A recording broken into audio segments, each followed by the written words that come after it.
Hello, this is Nevik from Gabbro Games, and today I'm just showing people how to access the legacy version of CSGO, which you can still access if you own Counter-Strike 2. So we're just going over the the client side, in other words, how to play as a player in this video, but I'll have an article linked down below that should have some information on also how to host servers, because there's some new requirements there as well. But for the time being, if you just want to jump in and play one of the community server browsers, first you have to have Counter-Strike 2 installed, so you just presumably will have that installed already, but if you don't, you can find it in the store for free. So once Counter-Strike's installed, you just go to it in the Steam library, you right-click it here and go Properties. This will open this Options menu, and you click Betas. And then, as you can see here on the right is beta participation. There's a drop-down list here, and you select CSGO_legacy from that drop-down. And what this will do is it'll begin downloading CSGO Legacy, but it's going to install it sort of on top of Counter-Strike 2. So what this means is whilst it's installing, you won't be able to play Counter-Strike 2, but once it's finished, you'll be able to play both. So the way you play one or the other is you just select the item and hit play as you normally would from the Steam menu, from the Steam library, and that'll open it for you. Just keep in mind that if you use a shortcut or a link or a few other techniques to open Counter-Strike, it might just open Counter-Strike 2. So just be aware if you're having troubles opening CSGO Legacy, just to make sure to open it from here. Once that's been run,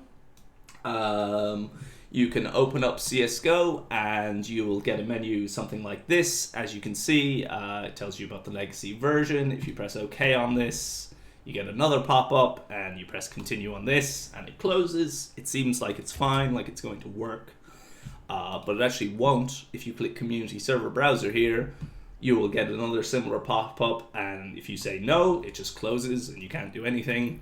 And if you say yes, you get another pop-up, and if you hit continue, also nothing happens. So you kind of have to work around this. So the easiest way to work around it is to go more info, go into the community browser again, hit yes, and then click more info.